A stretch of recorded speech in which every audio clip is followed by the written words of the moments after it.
here we are in Mount Airy, North Carolina. And next to me is Charlie, right? Yes, ma'am. And we've had a wonderful time. It's Mayberry Days. And people should really try to come and enjoy this. It's a beautiful little town where Andy Griffith was born and grew up. And it's like a valley with all the mountains around it, so it's protected. And it's so pretty, so green, trees everywhere. I know when we were shooting Return to Mayberry in Los Olivos, California, I remember Andy's wife saying that the trees and everything, that it really looked like North Carolina. Well, at that time, I hadn't been to North Carolina yet, so you could have fooled me. I didn't know. But it is beautiful. And when you fly out of here, it's like green velvet under you wherever you look, if it's daylight. I mean, it's just beautiful. And you fly into LA and it's all tan. A little bit of green, a little bit of green, and tan all day. At night, LA's beautiful. It's like jewels. But daytime, it really shows you what it's like. But I love North Carolina. I truly do. And I hope everybody will come and visit and come to Mayberry Days once a year in September. And they should try to do that. And they used to invite me, but I didn't quite know what it all was. I thought, I don't know that I want to go someplace. You know, I was busy. But I finally did, and everyone started telling me Maggie Peterson Mancuso had been here, and she loved it. And she said, you should try to go, Betty. And I have just enjoyed it, and the people are so wonderful to me, and everybody's happy. Want to see a lot of happy people come to Mayberry Days. It's terrific. Well, the parade is great fun. It starts at 9 in the morning, and they have these great antique cars, and I sit on top of a little pink car. I don't even know what make it is, but it's adorable, in a bright strawberry pink, and it's beautiful, shiny. And they usually have a grand marshal that's some well-known person connected to the Andy Griffith Show, and I used to sit up on the very tip top of that little car, but it was a little scary sometimes because if they'd hit bumps and everything, I had nothing to hold on to. But this year they fixed it so I have a big platform to sit on, and so I'm up high enough I can wave and see everybody, but I'm not as frightened as I was before, that if they had hit a bump or put a brake on fast, I might have flown right out of the car.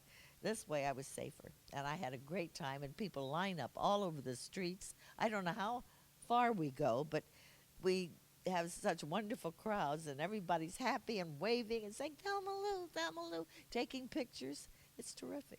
Little kids, all ages. That little kid in all of us. It's wonderful.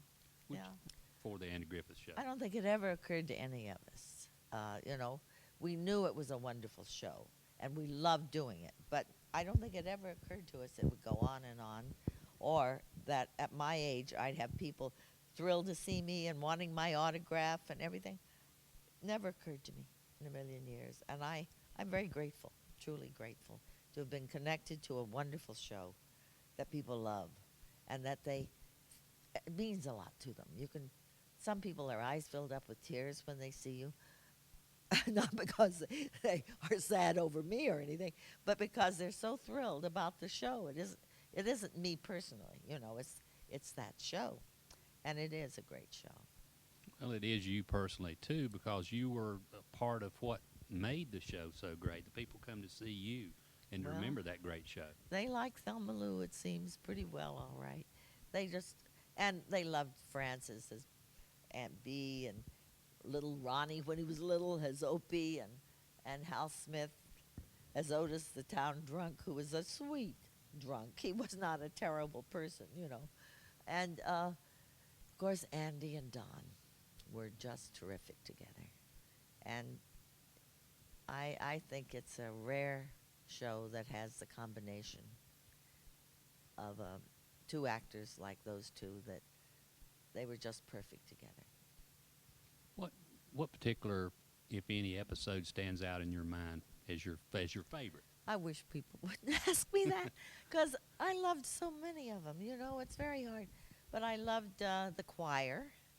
I loved the part where Don, now this was Don's own idea. Well, let's see, which part was it? We the people of the United States, preamble, wasn't it? What Yes. it, and where he said he knew it by heart, but Andy had to feed him every line. I mean, it was so funny. There's so many wonderful, funny things.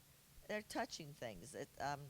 When little Opie, the birds, when he killed the mother bird, and his daddy told him he'd have to take care of the babies now. He was responsible.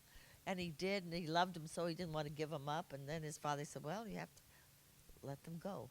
It reminded me when I was a little girl, I saw a play called Claudia in Kansas City, Missouri, where I grew up, and Dorothy McGuire was the star. And in it, her mother was found she was dying, and they found it hard to discuss this, and they were concerned how Claudia would react. And I remember the mother stood behind a couch looking at her daughter, and she said, we have to learn to hold close with open hands. And I always thought that was such a great line. It was really beautiful. And in a sense, that's what Andy was saying to him, I think, you know. Because at the end, the little birds flew up in the tree, and Andy said, but don't the trees look full and pretty, or something like that. I'm not quoting it quite right, I'm sure. But anyway, those are kind of tender scenes that they had, too, that I liked. Well, thank you. Thank you for stopping and talking to us this Thank you, morning. Charles. I hope it was all right. It was great. Okay. Yes.